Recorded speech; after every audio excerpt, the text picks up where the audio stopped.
Salut les renards, c'est Foxpy, on se retrouve aujourd'hui pour un nouveau puzzle classique moyen de Coding Game et on va regarder Don't Panic épisode 1. Alors là, comme vous pouvez le constater, on a beaucoup de commentaires et de variables et on a beaucoup d'indications, donc on va essayer de simplifier tout ça. Et pour comprendre l'idée derrière cet exercice, on va lancer un des tests ici. Donc voilà, alors là vous comprenez. Donc l'idée c'est qu'on a des clones et ils vont sortir de cette machine blanche. Le clone quand il va sortir il aura une direction, par exemple gauche ou droite, et l'idée c'est de faire emprunter le clone l'ascenseur, etc. pour arriver jusqu'à la fin. Ce clone là qui est tout devant c'est le clone de tête. Donc quand il rentre dans l'ascenseur, il ressort en allant dans la même direction par laquelle il est rentré. Donc s'il est rentré par la gauche parce qu'il marchait vers la droite, alors il ressortira et il marchera vers la droite. Donc imaginons ici, il ressort et il va marcher vers la droite alors que l'ascenseur est à gauche. Eh bien ici, il faudra prendre une décision et la décision, ça sera de bloquer ici. Comme ça, quand les autres clones arriveront, parce que les clones en fait vont s'enchaîner, eh bien ils vont se bloquer contre lui, repartir dans l'autre sens, remonter, etc. Et l'idée, c'est d'amener tout le monde à la sortie. Pour amener tout le monde à la sortie, on a un sacré paquet de variables, donc on a le nombre d'étages, la largeur des étages, le nombre de tours ici, donc ça c'est le chiffre maximum en fait, si on met plus de temps que le nombre de tours pour amener tous nos petits Marvin à la sortie, eh bien on a perdu.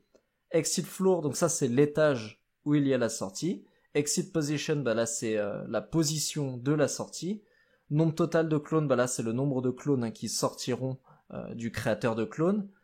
Nombre additional elevators, donc là, il nous dit de l'ignorer pour celui-là, c'est parce qu'il y a un épisode 2. Et number elevators, donc c'est le nombre d'ascenseurs. Donc là, ici, for e in range number elevators, on récupère donc l'étage de l'ascenseur ainsi que sa position sur cet étage. Et puis ensuite, on a la boucle de jeu.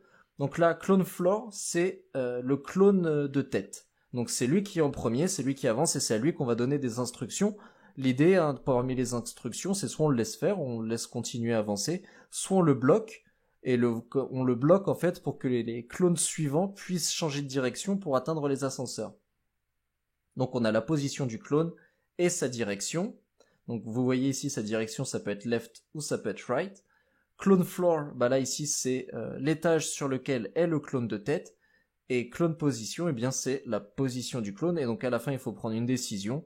Soit on attend, donc autrement dit le clone il continue d'avancer, soit il bloque, donc il s'arrête sur place, et à ce moment-là les clones suivants, le clone suivant en tout cas derrière lui deviendra le clone de tête, et puis on continuera comme ça jusqu'à amener tout ce beau monde à la sortie. Donc j'espère que vous avez compris, il y a un grand nombre de variables, mais l'idée elle reste quand même assez simple. Si vous avez joué au Lemmings, vous devez comprendre un petit peu ce qu'il faut faire, mais donc maintenant on peut s'attaquer au code. Parmi les nombreuses variables qui sont déjà présentes, je vais ajouter les miennes. Alors la première, ça sera list blocked floor.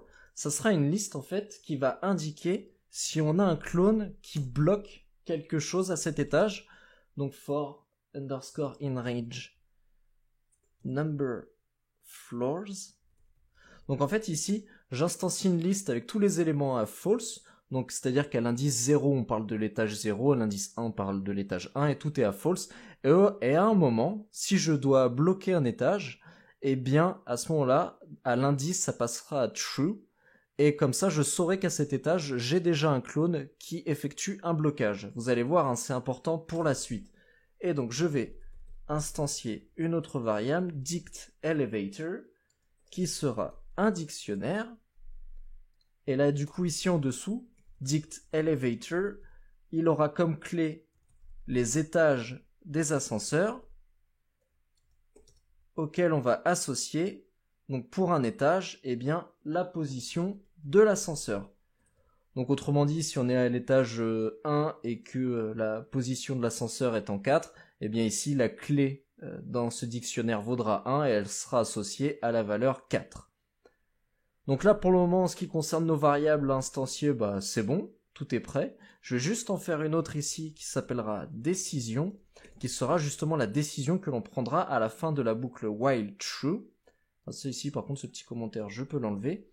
Et donc ici, le print, bien, ça sera notre décision. Donc là, voilà, on a créé toutes les variables dont on va avoir besoin pour résoudre cet exercice. On va rester dans la boucle while true et on va établir maintenant les conditions qui vont permettre les déplacements des clones. Alors la première, c'est on regarde si un clone est à un étage où il y a un ascenseur.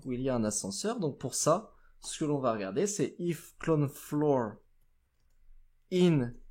Et là, rappelez-vous, on a notre dictionnaire dict elevator qui contient en fait les étages où il y a des ascenseurs comme clé. Donc on regarde dans dictElevator.keys.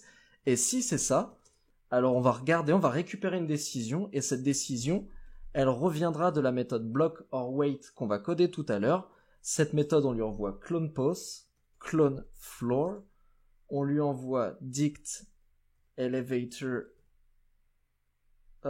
clone floor. Donc autrement dit, on envoie la position de l'ascenseur sur l'étage, hein, parce que rappelez-vous, hein, en clé, on a l'étage et c'est associé à une valeur qui est la position. Donc là, si on lui envoie clone floor, ça veut dire l'étage du clone, donc autrement dit l'étage de l'ascenseur.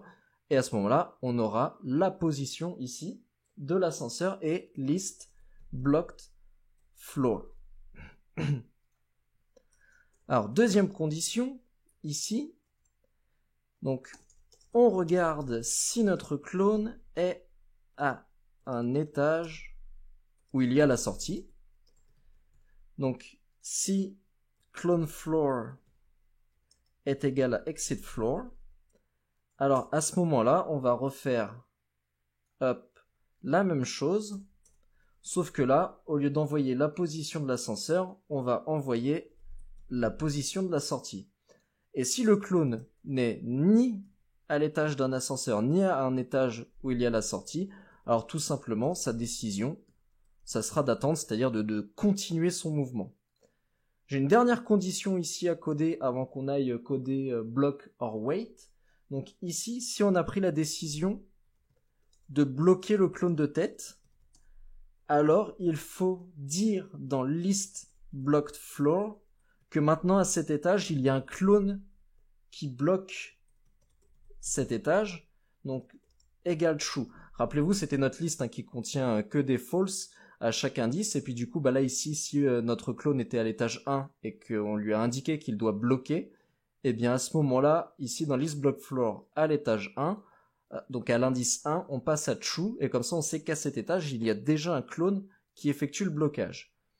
Donc maintenant, on a codé tout ce qu'il y avait à coder dans le while true, donc on va regarder du côté de block or wait. Donc ici, définition block or wait, et on va lui passer donc la position du clone, l'étage du clone, donc la position de l'objet, donc rappelez-vous, ça peut être la position soit de l'ascenseur, soit de la sortie, et enfin on lui passe list blocked floor. Donc l'idée de cette méthode, c'est de décider si on doit attendre ou si on doit bloquer. Alors réfléchissons.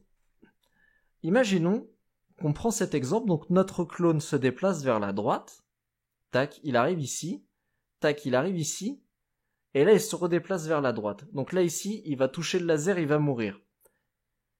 Ce qu'il faut prendre en compte, c'est que sa direction est vers la droite, alors que l'ascenseur est à sa gauche. Donc ce que l'on va faire ici, on va faire un premier test. Donc si la position, par exemple, du clone est inférieure à la position de l'objet et que sa direction c'est vers la gauche, donc là c'est un cas par exemple où notre clone ici partirait vers la gauche, donc il partirait vers la gauche alors que la position de l'ascenseur est à sa droite, donc ça c'est pas bon, c'est là qu'on doit indiquer bloc.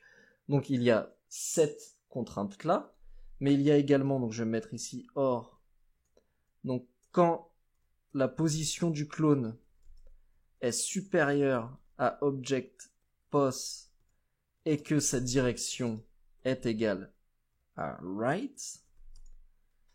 Et enfin, une dernière condition, and list block floor est égal à false. Autrement dit, on renvoie bloc. Alors, pourquoi listBlock4 est égal à false? Si, on va reprendre l'exemple ici. Donc, mon clone, il va à droite, c'est très bien. Il monte, là, il va à droite, c'est très bien. Ah, là, il va à droite, et pourtant, l'ascenseur est à gauche. Je lui dis de bloquer, donc il bloque. J'ai un deuxième clone qui va faire la même chose. Il va à droite, il va à droite. Si je lui dis pas que cet étage est déjà bloqué, eh bien, il va se bloquer lui aussi, et finalement, tout le monde, quand ils vont arriver à cet étage, s'il n'y a pas cette ligne-là, eh bien, ils vont tous se bloquer. Ils vont tous se faire un bloc. Donc, pour ça, pour empêcher ça, on dit que cet étage a bel et bien été bloqué. C'est pour ça que quand on a pris la décision de bloquer un clone, eh bien, on change à l'étage, on dit oui, à cet étage, il y a déjà un clone qui bloque le passage. Donc, return block. Et sinon, si aucune de ces conditions n'est remplie, alors on renvoie wait. Et donc là, voilà, l'algorithme, il est terminé, hein, tout simplement. On a résolu l'exercice, hein, on va pouvoir lancer les tests. Alors on peut lancer les tests, mais je sais déjà qu'avec la magie du montage, en fait, ça ne va pas marcher. Ici, dans block or wait, hein, j'ai oublié ici, tac, de mettre en fait clone floor, hein, donc c'est bien un élément de cette liste, l'étage de cette liste que je veux tester si c'est égal à false et non pas la liste en elle-même.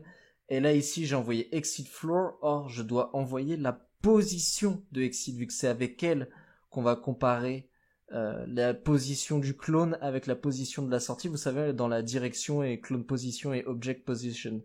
Donc ça c'est une erreur hein, qui effectivement fait que bien mes tests ne passaient pas. Donc on va regarder ça maintenant, hein, voir si tout fonctionne. Ça a l'air de bien se passer pour le moment. Tout passe au vert. Et ça passe. C'est un 100%, l'exercice est résolu. Merci à toutes et à tous d'avoir regardé ce 18e épisode des puzzles classiques moyens de Coding Game. Si cet épisode vous a plu, vous pouvez le liker et éventuellement le partager. Si vous avez des retours à me faire, n'hésitez pas à me laisser un petit commentaire. Dans le prochain épisode, nous verrons Magic Stones, mais d'ici là, soyez malins comme un renard.